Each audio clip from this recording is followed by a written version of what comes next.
Hello guys, welcome. Today I want to show you how to produce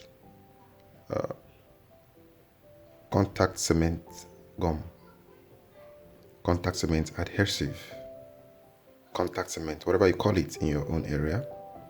Most people know it as contact adhesive, some know it as contact adhesive gum, some say it's all-purpose contact adhesive. I'll explain these adhesives to you so you understand what it is. It's used by shoemakers, it's used by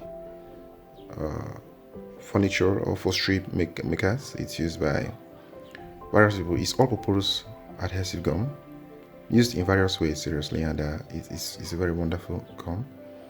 And this video is actually basically for industrial use.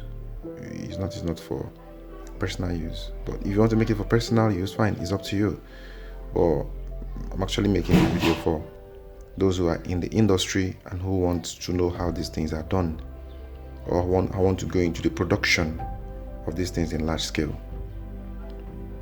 So I'm going to be showing you the basic ingredients for this production. Number one is your reactor.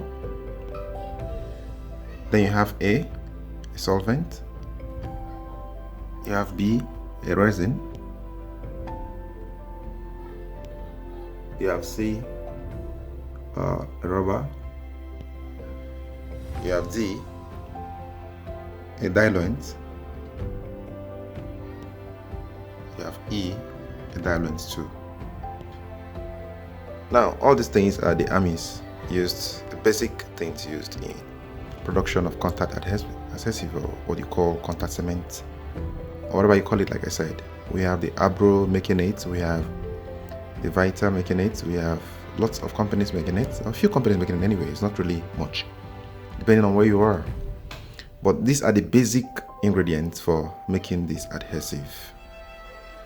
If you want to know more about it, you can contact us personally and we'll teach you how to make it the best standard you want. We'll give you the right formulas, the exact formulas and everything. But these things you see here are the basic reagents for it. I'm going to show you how it is formed and how you produce adhesive with these simple materials here. Now, I like using this particular reactor because if I decide to use the electronics one and things, most people will feel like this thing is always done in must be sophisticated to achieve. No, so I just like to use this simple thing so that you can know that it's something you can do from wherever you are. This is just a spoon, it's nothing serious. We're going to use it as a stirrer here. We're going to use it as a stirrer, so you can see that there's nothing in this. Okay, now majorly, even when I try to teach people who are startups and who doesn't have all the big money. In fact, you don't need all the big money to buy all the big reactors before you start this kind of project. No, they are locally formulated reactors for this. And I also teach people how to formulate that reactor. I can design it for you. You can contact me. I'll show you how it's designed and I'll help you all the way as you manufacture and sell. So like I said, this video is actually for people who want to go into this in industrial scale. But this is the micro scale of it. So I'm telling you, this things here, if you get the right formulas I'm using here, you just have to increase the formulas, you increase the sizes of it, and then you get it in large volumes.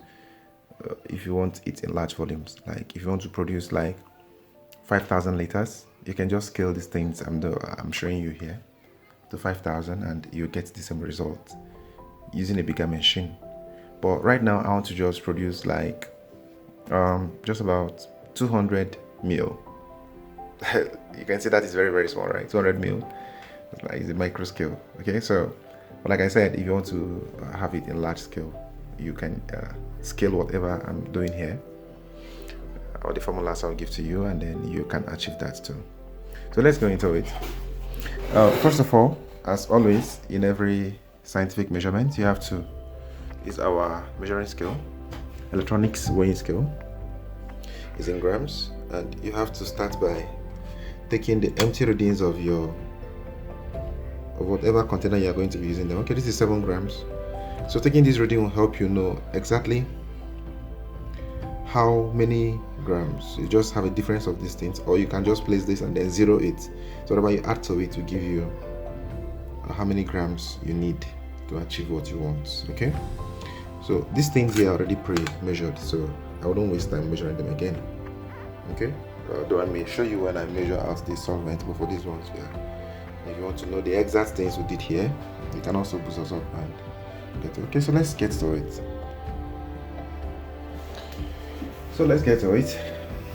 First of all, we have to measure out our A. I said before, this is A. The first solvent we're going to use. So we're going to measure out exactly 100 ml of this, 100 ml of this. So you have your beaker. You can have whatever you want to use to measure it out. Measure exactly 100 ml. This is the first one we are measuring out. This is 100 ml. Measure 100 ml of this, and then we pour into our reactor. Pour into our reactor. Okay. So if you were doing this in the industry, like I said, we scale this up to the volume you want, and then we add this. This is the first one you add. After that, pour this in.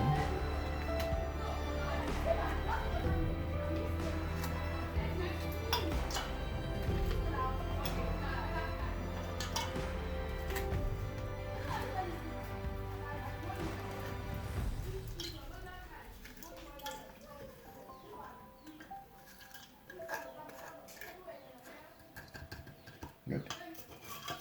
You put that in and you stir completely.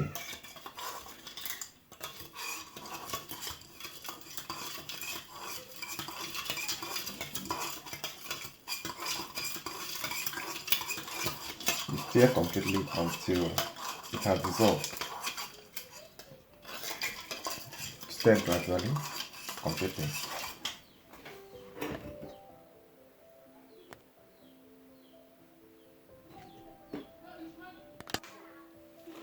Okay, now you can see that this thing is completely dissolved, and you can see that all the BI added inside has joined the liquid as should. So when you achieve this, you can now go to adding the next. Usually this takes up to 15 minutes or thereabout, depending on the energy of your reactor and the rest.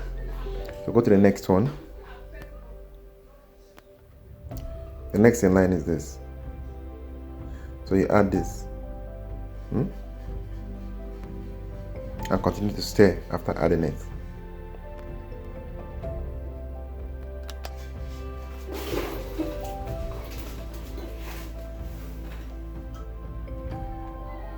Remember, like I said before, when you're doing this in large scale, you just have to scale up.